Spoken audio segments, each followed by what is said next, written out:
Hello my YouTube family, welcome back to another new vlog. ఈ vlog కొంచెం లెంతీగానే ఉంటుంది. ఖచ్చితంగా ఫస్ట్ నుండి లాస్ట్ వరకు చూసి కంప్లీట్గా ఎంజాయ్ చేసి నచ్చితే లైక్ చేసి కామెంట్ చేయడం అస్సలు మర్చిపోవద్దు. మన ఛానల్ని ఇంకా ఎవరైనా సబ్స్క్రైబ్ చేయకుండా చూస్తుంటే వెంటనే సబ్స్క్రైబ్ చేసేయండి. ఇలాంటి మంచి వీడియోస్తో నేను మీ ముందుకైతే వచ్చేస్తాను. ఇంకా మీకు అర్థమైపోయే ఉంటుంది చూసిన వాళ్ళకైతే. స్వర్ణగిరి వచ్చేసామన్నమాట. ఈరోజు సాటర్డే రోజు స్వర్ణగిరి టెంపుల్కి వెళ్ళాలని ఎప్పటి నుండో మా మామయ్య వాళ్ళ అమ్మాయి అడుగుతుంది. సరే ఇంకా తీసుకెళ్దాంలే అని చెప్పేసి అనుకున్నాము. లాస్ట్ సాటర్డేనే అనుకున్నాం కానీ లాస్ట్ సాటర్డే కుదరలేదనమాట. సో ఈ సాటర్డే అయితే వెళ్ళాము. ఇంకా టెంపుల్లో రష్ బాగానే ఉంది. కార్లు, బైకులు, ఆటోలు ఇవన్నీ చూసి మేము భయపడిపోయాము. క్రౌడ్ ఎక్కువ ఉంటారు, మాకు ఇంకా దర్శనం అందిద్దో లేదో ఏంటో అని చెప్పేసి.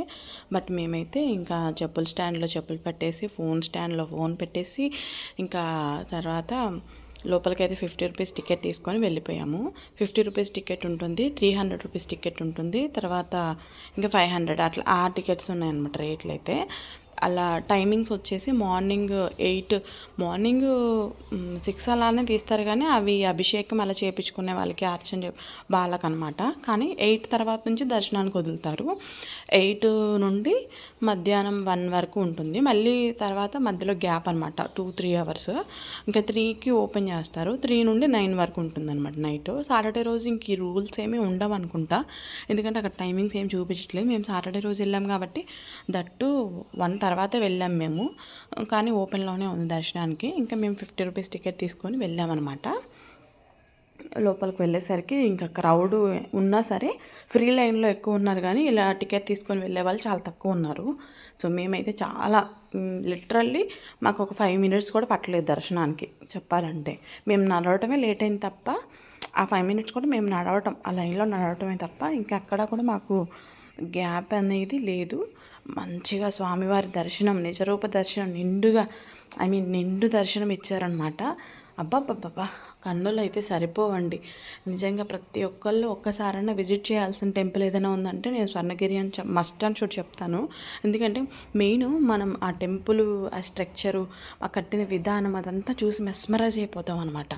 ఇంకా కాసేపు ఉంటే బాగుండేమో, ఇక్కడ చూస్తే బాగుండేమో అనిపిస్తుంది. అసలు ఇక్కడ మెయిన్ పార్ట్ వచ్చేసి స్వామివారి పాదాలు పెడతారు కదా, అబ్బా నిజంగా అండి, ఆ పాదాలు పట్టుకుని వదలబుద్ధి కాదు, అంత బాగున్నాయి పాదాలు అయితే. పాదాల దగ్గర గోవిందనామాలు వేశారు కదా, అసలు అవి చూస్తుంటే ఒళ్ళు పులకరించిపోతుంది. ఇంకా తర్వాత మేము ఫోన్ ఎలా లేదు, మేము ఫోన్ కౌంటర్లోనే ఫోన్ పెట్టేసి దర్శనానికి వెళ్ళి వచ్చిన తర్వాత మనం బయటకు వచ్చాక ఈ కోనేరు, అలాగే స్వామివారి పాదాలు, ఇలా పడుకొని ఉండే విష్ణుమూర్తి విగ్రహం ఇదంతా కూడా ఉంటుందన్నమాట. సో అందుకే మేము బయటకు వచ్చాక మళ్ళీ ఫోన్ తీసుకొని మీకోసం ఇవన్నీ కూడా షూట్ చేశాను. ఎవరైనా చూడని వాళ్ళు ఉంటే చూస్తారు, ఒకవేళ రావాలి అనుకొని కూడా రాలేని వాళ్ళు ఉంటే వాళ్ళకి మంచిగా చూపించాలని చెప్పేసి నేనైతే ఇలా చూపిస్తాను. లోపల స్వామివారిని మాత్రం తీయడానికి ఎలో లేదండి, అందుకే ఇంకా నేను లోపలికి ఫోన్ అయితే తీసుకెళ్ళలేదన్నమాట. ఇన్ కేస్ తీసుకెళ్ళిన లైన్లో నుంచి మధ్యలో పంపించేస్తున్నారు వేరే వాళ్ళని. సో కాబట్టి ఫోన్లో అయితే లోపలికి తీసుకెళ్ళొద్దు, డైరెక్ట్గా వచ్చి ప్రశాంతంగా ఆ స్వామివారిని దర్శించుకోండి. ఇంకా అన్నదానానికి ఎవరైనా డబ్బులు రాయాలంటే రాయొచ్చు. ఏమైనా విరాళాలు లేదా అర్చన చేయించుకోవాలనుకునే వాళ్ళు, కళ్యాణం చేయించుకోవాలనుకునే వాళ్ళు, ఇలా రకరకాల పూజలు, రకరకాల టైమింగ్స్ అవన్నీ కూడా ఉన్నాయన్నమాట. ఇంకా మన ఇష్టం, మనకి ఏది చేసుకోవాలనిపిస్తే అది చేసుకో. మేము లాస్ట్ టైం వచ్చినప్పుడు అర్చన అదంతా కూడా చేయించేసుకున్నాం. ఇంక ఈ టైం జస్ట్ మామూలు కానుక వేసి స్వామివారిని మంచిగా దర్శనం చేసుకొని వచ్చామన్నమాట. ఇక్కడైతే దశావతారాలు పెట్టారు. మేము లాస్ట్ టైం వచ్చినప్పుడు ఈ దశావతారాలు అయితే లేవు, ఈ టైం పెట్టారనమాట. ఈసారి మేము వచ్చినప్పటికీ బాగా డెవలప్ అయింది గుడంతా కూడా. ఇక్కడ దశావతారాలు, మత్స్యావతారం, కూర్మావతారం, తర్వాత నృసింహ అవతారం, వామన అవతారం ఇవన్నీ ఉంటాయి కదా, వరాహ అవతారం, ఇవన్నీ కూడా రామ అవతారం, కృష్ణ అవతారం, గోవింద అవతారం, ఏడుకొండలవాడ, అబ్బబ్బబ్బబ్బా ఏం చెప్తాంలేండి. అసలు ఫోటోల మీద ఫోటోలు దిగుతున్నారు జనాలైతే. నాకు మాత్రం ఫొటోస్ కంటే కూడా ఇలా ఈ స్వామి వాళ్ళందరినీ చక్కగా పాదాలు ముట్టుకొని అది ఎవ్వరికి వెళ్ళి మంచిగా నమస్కారం చేసుకొని అందరినీ వీడియోస్ తీసి మీ అందరికీ చూపించాలని కోరిక. సో అందుకే అలా తీసాను అనమాట. ఇంకా లక్ష్మీ నరసింహస్వామిది కూడా టెంపుల్ ఉందన్నమాట బయట, అంటే అలా కట్టుంది. అక్కడ కొబ్బరికాయలు కొట్టాం మేము. లోపల ఎక్కడ కూడా కొబ్బరికాయ కొట్టడానికి లేదు, ఇంకా మేము అక్కడికి వచ్చి కొబ్బరికాయ కొట్టామన్నమాట. నేను అది కూడా చూపిస్తానండి మీకు. ఇంక ఇక్కడైతే స్వామివారు చూశారు కదా పడుకున్న అవతారం. అబ్బా ఎంత ముద్దుగా ఉన్నాడో విష్ణుమూర్తి. పాలసముద్రంలో ఆ శేషశయనం మీద పడుకున్న ఆ బంగారు కొండలాగా అనిపించాడు నాకైతే. ఇక్కడైతే మధ్యలో దశావతారాల మధ్యలో వెంకటేశ్వర స్వామి అవతారం గోవిందనామం వేసి చూశారు కదా ఎంత బాగుందో. చాలా బాగా చేశారు. వీళ్ళు ఏంటంటే తిరుపతిని రీప్లేస్ చేయాలి అన్నట్లుగా, అంటే తిరుపతిలో ఎలా ఉందో యాజ్ టీజ్గా గరుడాల వారు, ఆంజనేయ స్వామి సేమ్ ఇంకా అలా యాజ్ టీజ్గా అలా ఉండాలని కట్టారనమాట. తిరుపతిలో ఉన్న ఫీలింగు వస్తుందిలే, కానీ అది వేరే కదా.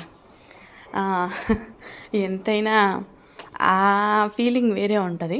కానీ ఎక్కడున్నా ఆ స్వామి కాబట్టి మనస్ఫూర్తిగా అనిపించిద్ది అనమాట ఈ టెంపుల్లో కూడా మనకి.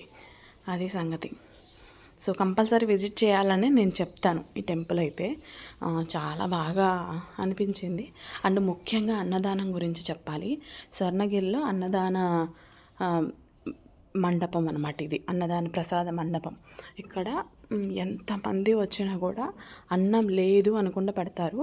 అన్నం, కూర, పచ్చడి, స్వీటు, మజ్జిగ ఇవి పెడతారనమాట. ముందు వెళ్తే స్వీట్ అది ఉంటుంది. కొంచెం లాస్ట్లో వెళ్ళాము మేము, 3:30 తర్వాత వెళ్ళాము.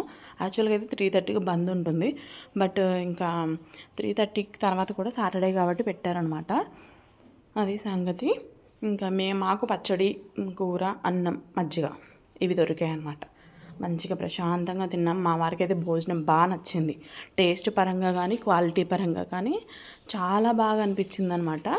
సో అందుకే ఇంకా ఇష్టంగా మంచిగా తృప్తిగా తిన్నారు. ప్రసాదం తిందాము అని ఆయనంతటా ఆయనకే కలిగిందనమాట. అన్నప్రసాదం తిందాము మంచిది కదా అని చెప్పేసి. సో అది ఇంకా బ్యాక్ టు హోము. ఇంక ఇక్కడ మా మామయ్య వాళ్ళ అమ్మాయి అయితే ఫుల్ హ్యాపీ అయిపోయిందనమాట. చాలా థ్యాంక్ యూ తీసుకొచ్చినందుకని వాళ్ళ అన్నయ్యకి ఎన్నిసార్లు చెప్పిందో అసలు, థ్యాంక్స్ అన్నయ్య తీసుకొచ్చావు అని చెప్పేసి. ఇంకా అలాగే మేము ఎలాగో వెళ్తున్నాం కదా అని చెప్పేసి మా పిన్ని మా బాబాయ్ని కూడా తీసుకుని వెళ్ళాము. వాళ్ళు కూడా మంచిగా దర్శనం చేసుకున్నారు. బాగా జరిగింది. ఇంకా అందరం హ్యాపీ అనమాట. బ్లాగ్ నచ్చితే లైక్ చేసి షేర్ చేయండి.